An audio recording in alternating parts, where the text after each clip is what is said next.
Hello everyone, Assalamu alaikum. Welcome back to my another video.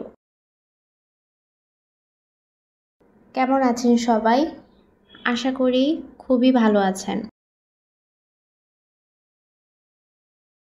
আজ আমি আপনাদের মাঝে শেয়ার করব বৈশাখী স্পেশাল পান্তা ইলিশ রেসিপি।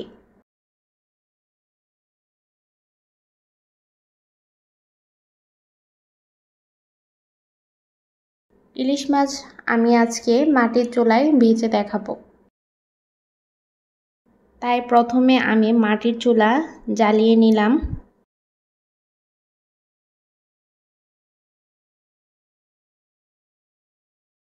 এখন আমি একটি ফ্রাই প্যান গরম হওয়ার জন্য দিয়ে দিয়েছি।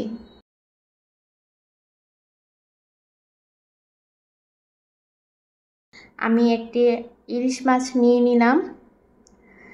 ইলিশ মাছ খুব ভালো করে কেটে ধুয়ে পরিষ্কার করে নিয়েছি। মাছের মাঝখানে আমি চিড়ে নিয়েছি, এপাশেও চিড়ে নিয়েছি, ওই পাশেও চিড়ে নিয়েছি। এখন আমি ম্যারিনেশন করে নেব। ম্যারিনেশন করার জন্য আমি দিয়ে দিয়েছি হলুদের গুঁড়া, মরিচের গুঁড়া, আদা এবং রসুন বাটা এবং পরিমাণ মতো লবণ দিয়ে দিয়েছি। এখন খুব ভালো করে মাছটাকে উল্টে পাল্টে মাখিয়ে নিচ্ছি। ফ্রাই প্যানটি গরম হয়ে যাওয়ার পর আমি এখানে পরিমাণ মতো সরিষার তেল দিয়ে দিয়েছি। সরিষার তেল যখন গরম হয়ে এসেছে তখন আমি আস্ত ইলিশ মাছটি সরিষার তেলে দিয়ে দিয়েছি। এখন আমি ঢাকনা দিয়ে কিছু সময় ভেজে নিয়েছি। ঢাকনা উঠিয়ে কিছুক্ষণ আমি একটু উল্টে পাল্টে নেড়ে চেড়ে দিয়ে আবারও ঢাকনা দিয়ে দিয়েছি।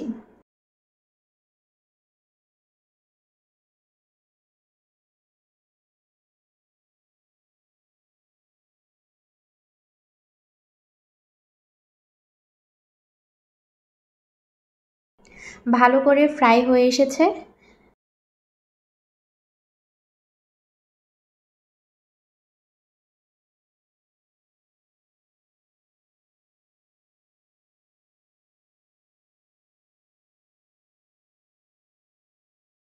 এখন অন্য একটি প্যানে আমি পরিমাণ মতো সরিষার তেল দিয়ে দিয়েছি।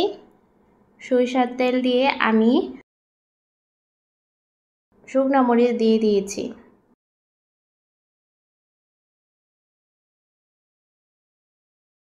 শুকনো মরিচগুলোকে আমি একটু নেড়ে চেড়ে ভেজে নিচ্ছি।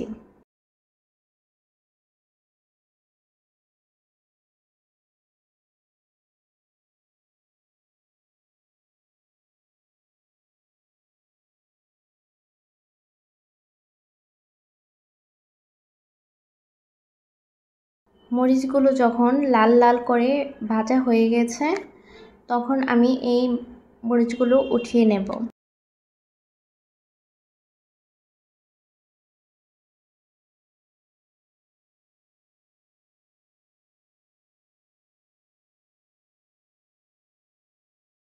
মরিচগুলো আমি ইলিশ মাছের সাথে দিয়ে দিচ্ছি।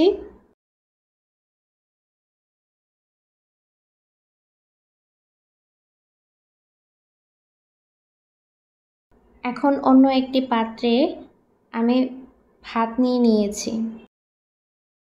তারপর এখানে পরিমাণ মতো পানি দিয়ে দিয়েছি। পানি দিয়ে ভাতগুলো আমি কিছুক্ষণ ভিজিয়ে রাখবো। ভিজিয়ে রাখার পর এই পান্তা ভাতগুলো আমি অন্য একটি প্লেটে উঠিয়ে নিচ্ছি।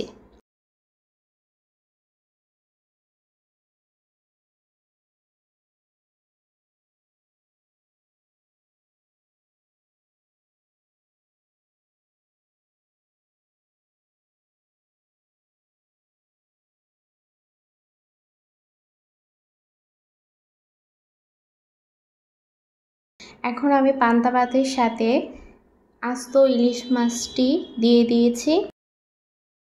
তারপর এখানে আমি দিয়ে দেব শুকনো মরিচ, দিয়ে দিয়েছি পেঁয়াজ,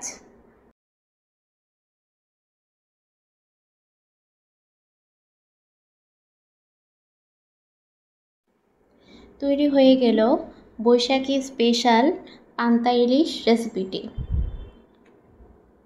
আমার এই পান্তা ইলিশ রেসিপিটি যদি আপনাদের ভালো লেগে থাকে তাহলে লাইক, কমেন্ট এবং শেয়ার করতে ভুলবেন না।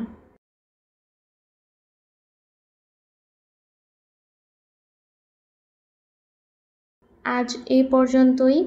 ভালো থাকবেন, সুস্থ থাকবেন। আল্লাহ হাফেজ।